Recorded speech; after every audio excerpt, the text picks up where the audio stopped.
오늘도 이 시간 수요예배 나온 여러분 환영하고 축복합니다. 이 시간 주님의 말씀 듣고 돌아가길 소원합니다. 우리가 말씀 들은 힘으로 살아가는 주님의 백성 되기를 소원합니다. 네, 우리 함께 느헤미야 말씀 보고 있습니다. 느헤미야 말씀, 하나님의 비전을 가지고 예루살렘으로 온 느헤미야는 무너진 예루살렘 성벽을 살펴보고 이스라엘 사람들과 마음을 합하여 성벽 건축을 시작합니다. 이제까지 2장까지는 기도로 그리고 실질적으로 준비해 오던 성벽 건축이 드디어 시작하는 것입니다. 하나님께서 느헤미야에게 주신 비전은 무엇이었습니까?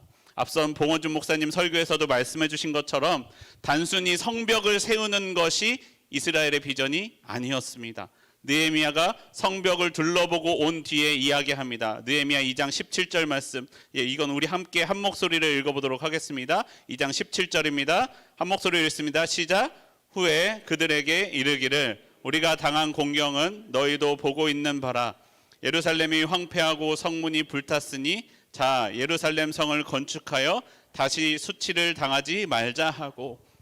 이스라엘의 문제는 성벽이 무너진 것이 아니라 여러분, 성벽이 무너졌기 때문에 수치를 당하고 있는 것이었습니다. 느헤미야는 성벽을 세움으로써 더 이상 하나님의 백성 이스라엘이 그리고 하나님이 이방 민족으로 하여금 수치를 당하지 않고자 하는 비전을 가지고 있었습니다. 건물은 우리의 비전이 아닙니다, 여러분. 건물은 비전을 이루어가는 과정 가운데 있기 때문에, 필요하기 때문에 세운 그 과정일 뿐입니다. 여러분, 우리 교회도 동일하죠? 동일한 비전을 가지고 있습니다. 우리 교회가 증축과 리모델링 공사를 하고 있습니다. 우리에게 중요한 것은 교회의 건물이 세워지는 것입니까? 그렇지 않다라는 것입니다. 그것은 우리가 꿈꾸는 비전의 과정일 뿐입니다. 이 새롭게 된 교회 건물을 통하여 하나님의 복음이 전파되고 이 산곡동에 하나님의 비전을 꿈꾸는 사람들이 늘어나고 산곡교회를 통해 하나님의 복을 누리는 사람이 늘어나는 것, 그것이 우리의 비전이 아니겠습니까? 사랑하는 성도 여러분, 우리가 함께 그 비전을 꿈꾸며 나아가기를 소원합니다. 느헤미야와 이스라엘 사람들은 그 한 비전을 바라보며 그 성벽을 쌓아가기 시작합니다. 여러분 혹시요 그 그림 이어 그리기 이런 거 해보셨는지 모르겠어요. 수련회나 예능 프로그램에서도 많이 하는 건데, 하나의 제목을 주고 동일한 주제를 가지고 한 스케치북에다가 여러 사람이 이어서 그림을 그리기 시작하는 것입니다. 한 사람 넘기고 다음 사람, 또 그 다음 사람이 이어서 그림을 그립니다. 그리고 마지막에 완성된 그림을 보고 도대체 이것이 무엇을 그린 그림인지 맞추는 게임입니다. 여러분, 이 게임이 재밌는 것은요, 처음에 그린 사람의 의도가 무너지고 두 번째 사람이 엉뚱한 것을, 또 그 다음 사람이 또 자기 생각대로 엉뚱한 것을 그리는 것이 재미이죠. 모든 그리는 사람들이 자기 생각대로 그림을 그려 나가다 보면 본래 무엇을 그리려고 했는지 도저히 알 수 없게 되는 것이 이 이어 그리기입니다. 여러 사람이 많은 시간을 나누어서 그리는 것보다 한 사람이 조금 더 짧은 시간에 집중해서 그리는 것이 무엇을 그렸는지 사실 더 이해하기 쉽게 되어 있죠. 여러 사람이 하나의 작품을 만드는 것, 무언가 완성하는 것은 그렇게 쉽지 않은 일입니다. 특히 여러분, 우리가 보고 있는 성벽과 같이요, 이어져야 하는 것, 완성된 건물이 되어야 하는 것은 더욱 그렇습니다. 각자의 생각이 그곳에 들어가면 성벽이 완성되었다 한들 그것은 성벽으로서의 역할을 하지 못할지도 모릅니다. 하지만 느헤미야와 이스라엘 백성들은 한 비전을 가지고 함께 바라보며 그 성벽을 쌓아 나갑니다. 각자 맡은 자리에서, 그리고 그 다음의 구역을 맡아가며 성벽을 쌓습니다. 이 성벽을 통해 하나님께서 느헤미야에게 주신 비전이, 그리고 느헤미야가 그 하나님의 비전을 전해준 이스라엘 사람들에게 준 하나님의 그 비전이 그 땅 가운데 이루어져 가게 됩니다. 그 성벽을 쌓아가는 모습을 통하여 오늘 우리 가운데 말씀하시는 하나님의 비전을 이루어 나가는 모습을 보고 우리 가운데에도, 우리의 삶에도 하나님의 비전이 세워지는 시간이 되기를 소원합니다. 우리 함께 먼저 말씀, 느헤미야 3장 1절 말씀 함께 보도록 하겠습니다. 느헤미야 3장 1절입니다. 우리 함께 한 목소리로 함께 읽도록 하겠습니다. 시작. 그때에 대제사장 엘리야십이 그의 형제 제사장들과 함께 일어나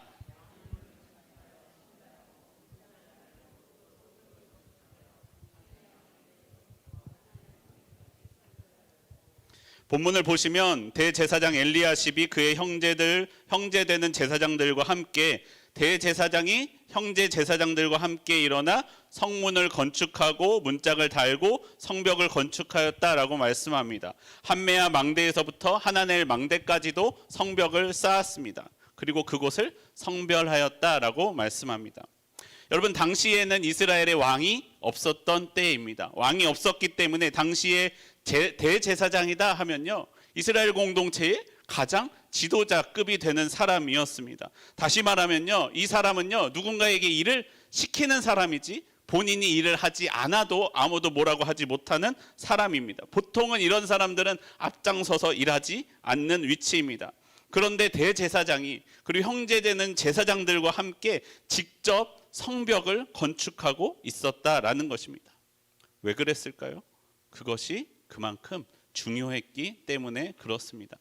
여러분, 그 성벽이 중요했던 이유는 첫 번째로요, 그와 함께 있던 양문을 통하여 제사에 쓰일 제물이 들어오는 통로였기 때문에 그렇습니다. 이 성벽의 바로 남쪽에는 성벽 그림 한 번만 보여주시겠어요? 네, 저 위쪽에 있는 양문과 한메아 망대, 하나넬 망대 바로 아래쪽에 성전이 위치하고 있습니다. 그래서 이 양문을 통하여 이 제물이 들어오고요. 요한복음 5장을 보시면 이 양문 곁에 베데스다 연못이 있습니다. 그 베데스다 연못에서 이 양문을 통과해 들어온 제물들이 베데스다 연못에서 씻겨지고 하나님께 드리는 제물이 되는 곳, 제물이 들어오는 문이 이 양문이었습니다. 그리고 두 번째로는 그렇게 성전이 가깝고 제물이 들어오는 통로이기 때문에 이방 사람들이 이곳을 가장 많이 공격했던 곳이다라고 이야기합니다. 때문에 성 전체를 통틀어서 망대가 4개밖에 없는데 그 4개 중에 2개가 이곳에 집중되어 있는 모습을 볼 수가 있습니다. 여러분, 때문에요, 이곳 성벽을 지키느냐 지키지 못하느냐가 어떻게 보면 이 성벽 전체를 건축하는 일에 가장 핵심이 되는 사역이다라는 것이죠. 특별하게 생각했다라는 것입니다. 느헤미야 3장을 보면요, 반복해서 나오는 단어가 있는데 그것은 그 다음은 하면서 사람들의 이름이 나열합니다. 사람들의 이름이 나열되고 어디서부터 어디까지 어떤 성벽을 어떤 성문을 중수하였다라고 반복해서 말해줍니다. 그런데요, 우리가 읽은 이 양문과 2개의 망대 사이에 있는 벽부터 어문에 이르는 북쪽 성벽은 뭐라고 말하고 있습니까? 이것을 중수하지 않고 건축하였다라고 이야기합니다. 이 성벽은 건축하였다라고 이야기합니다.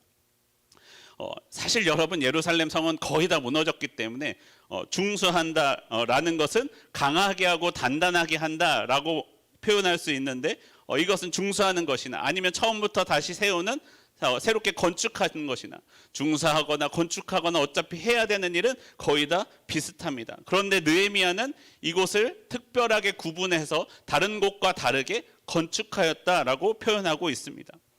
거기에 더하여서요, 여러분, 이곳은 다른 모든 것들은 기존에 있던 것을 그대로 활용해서 사용해도 괜찮습니다. 그런데 제사에 쓰일 제물이 들어오는 것, 예배를 드리는 곳에 가야 되는 그곳은 기존에 있던 방법대로, 그 땅의 방법대로 사람들이 하던 대로 하면 되는 것이 아니라 모든 것이 없는 상태에서 새롭게 하나님의 말씀대로 처음부터 다시 세워져야 된다라고 말하고 있는 것이기도 합니다. 그래서 이곳엔 덧붙여서 이야기합니다. 그곳을 성별하였다라고 말씀합니다. 사랑하는 성도 여러분, 세상 사람들은요, 우리가 믿음으로 굳게 서는 것을 좋아하지 않습니다. 왜냐하면요, 자신들이 원하는 대로 우리를 조정할 수 없기 때문에 그렇습니다. 하나님께 붙들린 사람들은 세상 사람들의 원리대로 움직이지 않기 때문에 그렇습니다. 세상 사람들이 생각하는 대로 움직여주지 않기 때문에 그렇습니다. 그래서 우리를 대적하는 대적자들은 가장 먼저 우리의 영적인 부분을 공격합니다. 영적인 부분을 무너뜨리려고 합니다. 우리의 예배를 공격하고요, 우리의 신앙을 공격하고요, 우리의 영적인 부분을 무너뜨리려고 합니다. 우리의 영적인 부분이 무너지면 그 다음은 자기들이 마음대로 할 수 있거든요. 우리를 자기들 뜻대로 쥐고 흔들 수 있기 때문에 그렇습니다. 사랑하는 성도 여러분, 예배를 지키는 성벽을 세워야 합니다. 그리고 영적인 곳을 공격하는 이들을 향하여 망대를 세우고 경계해야 합니다.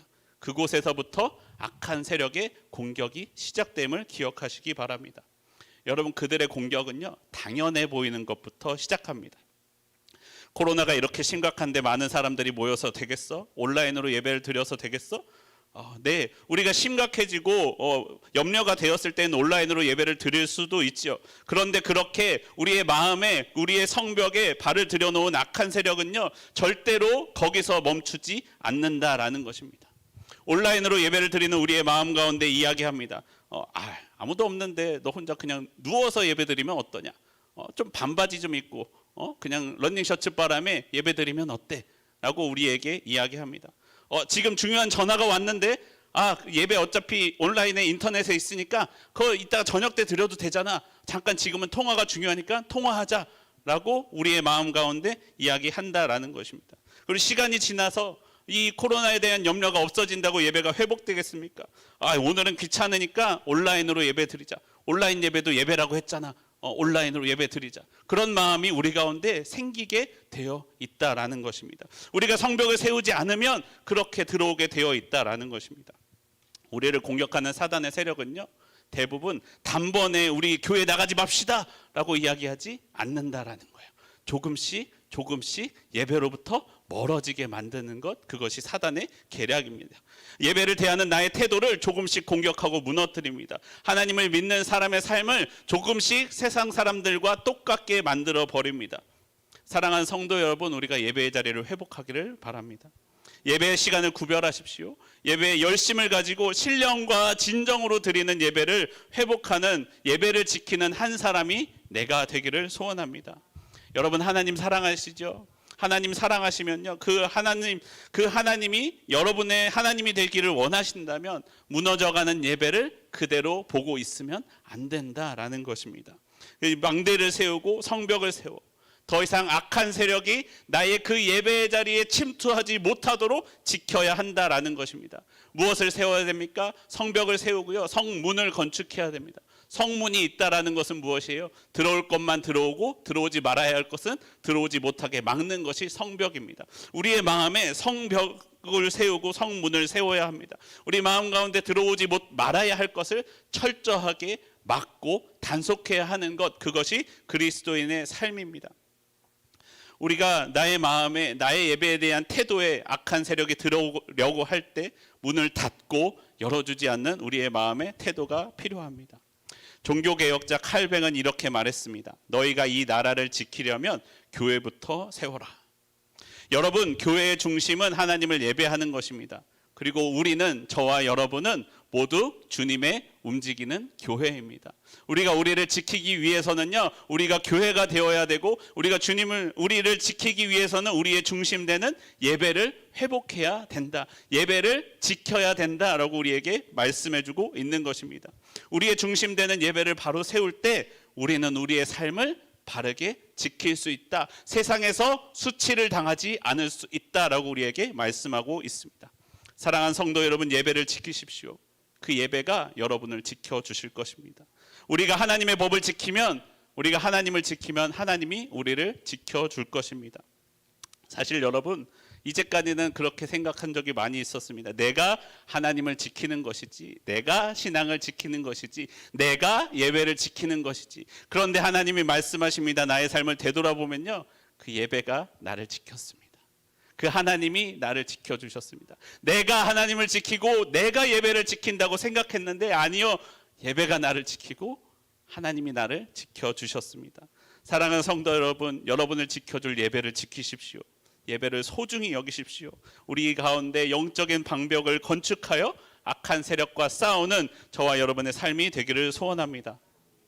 느헤미야 3장 전체를 보시면요, 특징적인 것 중 하나가 건축하는 수많은 사람들의 이름이 나온다라는 것입니다. 그 사람들이 모두 함께 성벽을 건축하고 있었습니다. 그런데 생각해 보면 여러분, 느헤미야는 왜 이 사람들과 건축하고 있을까요? 생각해 보면요, 이 사람들은 이제까지 벌써 예루살렘에 돌아온 게 언젠데 아직까지 성벽을 건축하지 못하고 있었던 사람들입니다. 더군다나 성벽을 쌓는 일에 전문가도 아니었습니다. 앞서 본 것과 같이 제사장도 있었고요. 뒤에 본문을 보시면 귀족들도 있었고 금 세공하는 사람들도 있었습니다. 문지기도 있었고 상인들도 있었습니다. 심지어는 여성들도 그 성벽을 쌓는 일에 동참합니다. 여러분, 제가 느헤미야였다면 그렇게 하지 않았을 것 같아요. 이제까지 성벽을 못했던 여러분, 당신들은 가만히 계십시오. 제가 페르시아에서 전문가들을 데려오겠습니다. 이 사람들은 성벽 쌓는 전문가들입니다. 이 사람들이 오면 이 성벽을 절대로 무너지지 않게 특별하게 잘 쌓아줄 수 있습니다 라고 이야기하면서 사람들이 아니라 전문가들과 함께 쌓고 싶었을 것입니다. 하지만 느헤미야는 그렇게 하지 않았습니다.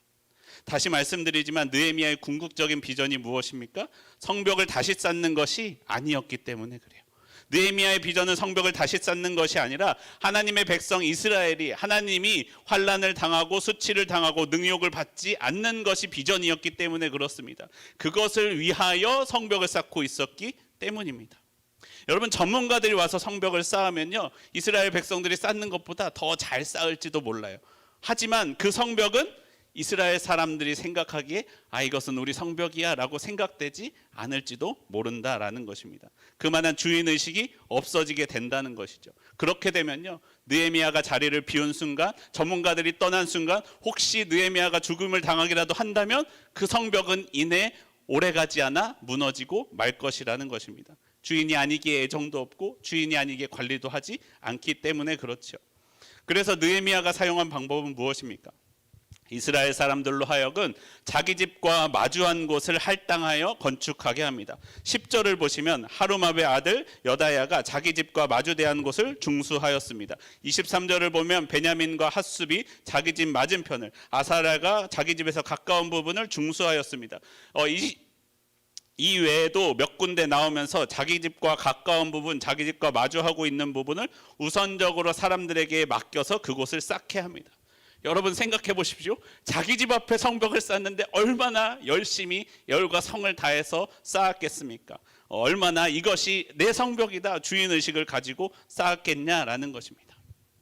여러분, 우리의 이런 마음이 우리의 교회에도 있어야 됩니다. 여러분, 우리의 교회의 머리는 예수님이시고 하나님의 교회이지만 하나님께서 저와 여러분, 우리에게 맡기신 교회임을 기억해야 됩니다. 우리는 교회의 맡은 자로서 주인의식을 가지고 있어야 합니다.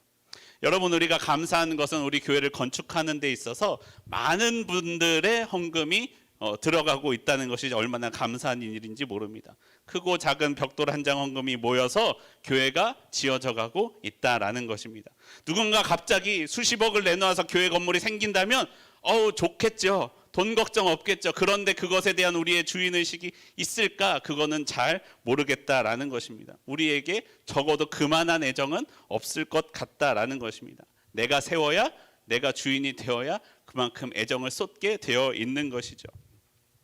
여러분, 요즘 저도 물질적으로 그래도 그때보다 예전보다 넉넉해져서 악기 하나 사는 거 큰 맘 먹으면 하나 살 수 있는데요. 저 대학교 시절에만 해도 그렇지 못한 상황들이 많이 있었습니다. 제가 선교단 활동을 하는데 전도 집회를 다니고 또 그 수련회를 다니고 하는데 선교단에서 건반이 필요했어요. 근데 건반 하나 살려면요, 아주 그 당시에 느끼기에는 어마어마한 돈이 들었어요. 그 건반을 하나 사기 위해서 얼마나 많은 노력을 기울였는지 모릅니다. 선교 단원들이요, 점심값을 받아 가지고 와가지고 학교에 와서 점심을 금식하고 기도하면서 점심값을 헌금하고 그 건반값을 모았습니다. 방학이 되면 일일 알바를 가서 알바비를 받아와 가지고는 그 건반을 사는데 돈을 보탰습니다. 그렇게 한 푼, 두 푼 모아서 산 건반 하나, 그 당시 생각하면 사실 그렇게 좋은 건반도 아니었지만 우리의 그 애정이 들어간 그 건반이 얼마나 소중했겠습니까? 나중에 들어온 후배들이 이게 어떻게 구입한 건반인지 모르고 막 다루는 모습을 보면, 야, 너 이게 어떻게 구입한 건지 아느냐라고 소리를 치기도 했죠.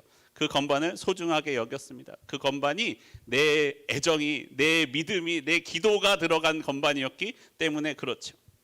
여러분, 우리의 교회는 여러분에게 어떻습니까? 여러분 교회에서 손님이십니까? 아니면 주인이십니까? 여러분, 손님이면 좋죠. 와서 대접받고 가잖아요. 와서 대접받고 갑니다. 와서 평안히 앉아서 평안히 예배드리고 평안히 집에 갈 수 있습니다. 내가 예배를 드리고 교회에 오는 데 있어서 아무런 수고도 필요하지 않아요. 손님이니까요. 그런데 내가 주인이 되면 어떻습니까? 주인이면 어때요? 누군가 손님이 집에 온다고 생각해 보세요. 끊임없이 주위를 둘러봅니다. 내가 할 일이 있지는 않은지, 내가 필요한 곳은 있지는 않은지, 내 도움이 필요한 사람이 있지는 않은지, 혹시 교회 어디에 쓰레기가 떨어져 있지는 않은지, 예배를 제대로 드리지 못하게 하는 방해 요소가 있지는 않은지 언제나 돌아보게 되어 있습니다. 그리고 더 수고롭죠. 더 봉사하고 더 헌신합니다. 손님보다 더 희생하게 되어 있는 것이 바로 주인의 모습입니다. 그러나 여러분, 그래야 우리가 주인이 될 수 있다라는 것이에요. 우리가 주인이 되어야 이 교회를 지킬 수 있다라는 것입니다. 손님만 가득한 집은요, 무너지게 되어 있어요. 아무도 관리하지 않기 때문에 그렇죠. 주인이 있어야 그 성이 무너지지 않게 할 수 있습니다. 느헤미야는 사람들에게 성벽 쌓는 사역을 나눔으로써 이스라엘 사람들로 예루살렘 성벽의 주인이 되게 하였습니다. 이스라엘 사람들은 예루살렘 성벽의 주인이 됨으로써 그 성벽을 함께 세워가며 함께 지키게 되었습니다. 그래서 그 성벽을 계속해서 지킬 수 있게 된 것이죠. 그리고 그 앞서 본 것처럼 그들이 그 성벽을 지켰을 때 그 성벽들이 자신들을, 이스라엘 사람들을 대적들로부터 지켜주었다라고 말씀하고 있는 것입니다. 사랑하는 성도 여러분, 우리가 주인이 되기를 소원합니다. 우리가 교회에서 주인이 되기를 소원합니다. 교회에서 손님이 아니라 주인이 되어서 남들보다 앞장서서 섬기고 남들보다 앞장서서 헌신하여 교회의 주인 된 저와 여러분의 삶이 되기를 소원합니다. 우리가 이 교회를 세우고 지켜 우리의 신앙과 우리의 삶을 지키는 저와 우리 상곡교회 성도님들이 되기를 소원합니다. 여러분, 많은 사람들이 예루살렘 성벽을 자신의 성벽이라는 주인의식으로 공사에 동참했습니다. 그런데요, 모든 사람이 그랬던 것은 아니었습니다. 어떤 이들은 성전 건축에 동참하지 않는 이들도 있었습니다. 3장 5절 말씀, 느헤미야 3장 5절 말씀 우리 함께 한 목소리로 읽어보도록 하겠습니다. 3장 5절입니다. 시작. 그 다음은 드고아 사람들이 중수하였으나 그 귀족들은 그들의 주인들의 공사를 분담하지 아니하였으며, 드고아의 귀족들은요, 공사에 참여하지 않았습니다. 그리고 느헤미야는 성전 건축에 참여하지 않은 이 드고아의 귀족들도 이름을 빼놓지 않고 기록했습니다. 심지어 드고아 사람들은요, 27절 뒤에 3장 27절을 보시면 다른 부분까지도 추가로 맡아서 공사하고 있는 아주 열심히 있는 사람들이었는데 드고아의 귀족들은 그렇지 않았다라는 거예요. 그들은 공사를 전혀 분담하지 않았다라고 우리에게 말씀합니다. 아마 그들이 생각하기에 이번 예루살렘 성벽 공사도 이거 해서 지난번에 몇 번이나 실패했는데 또 세워지겠어? 라고 생각했을지도 모릅니다. 수고하고 싶지 않았을지도 모릅니다. 혹 세워진다고 할지라도 자신들의 이름이 이렇게 성경에 기록돼서 오랫동안 사람들에게 전파되리라고는 생각하지 못했을 것입니다. 그러니까 그렇게 참여하지 않았겠죠. 아마 드고아의 귀족들이 공사를 거부할 때 아무도 그들을 향하여 뭐라고 하지 못했을 것입니다. 특별히 드고아의 평범한 사람들은 그 귀족들을 향해 아무런 말도 못했을 것이고, 느헤미야도 당장 그 앞에서 그 말을 하지는 못했던 것으로 보입니다. 그런데요, 느헤미야는 이렇게 기록하고 있었다라는 것입니다. 그리고 여러분, 느헤미야도 기록했지만 하나님도 보고 계셨다라는 것을 우리는 기억해야 됩니다. 우리 하나님도 그 모습을 기억하고 계실 것이다라는 것입니다. 사랑하는 성도 여러분, 우리가 기억하길 바랍니다. 하나님이 우리를 보고 계십니다. 하나님이 우리를 기억하고 계십니다. 우리는 이것을 생각해야 됩니다. 내가 어디에서 무슨 일을 하든지 하나님이 함께하고 계십니다. 내가 어디에서 다른 사람이 알아주지 않는 곳에서 내가 하나님을 섬기고 있을 때에도 하나님은 나를 보고 계십니다. 내가 나의 욕심대로 하나님을 버리고 아무도 나에게 욕하지 않을 그때에도 하나님은 나를 보고 계신다라는 것입니다. 그리고 하나님이 기록하시고 있는 책에 하나님이 우리의 모습을 그대로 기록하고 계시다라는 것을 기억해야 됩니다. 우리가 아무도 보지 않는 그 자리에서 하나님이 보고 계신다라는 것을 기억하며 살아간다면 우리가 하나님 앞에 갔을 때에 하나님의 영광을 누리게 될 것입니다. 이 땅 가운데 다른 이들이 기억해 주는 것보다 하나님이 우리의 모습을 기억해 주신다면 그것이 우리에게 얼마나 기쁨이고 얼마나 영광이 되겠습니까? 사랑하는 성도 여러분, 우리가 하나님의 비전을 가지고 우리의 삶을, 우리의 예배를, 우리의 교회를 세워가는 저와 여러분의 삶이 되기를 소원합니다. 우리가 예배를 세우고 지킴으로써 이 땅 가운데 하나님의 백성으로 살아가기를 바랍니다. 내가 손님으로 예배 드리는 것이 아니라, 손님으로 교회에 오는 것이 아니라 주인된 마음으로 예배에 참여하는 교회에 오는 그리스도인들이 되기를 바랍니다. 이 세상 가운데 아무도 그 누구도 알아주지 않아도 하나님이 나를 보고 계시고 하나님이 나를 알아주심을 기억하며 진정한 하나님의 비전을 완성해 나가는 나의 작은 벽돌을 쌓아 나가는 저와 여러분의 삶이 되기를 소원합니다.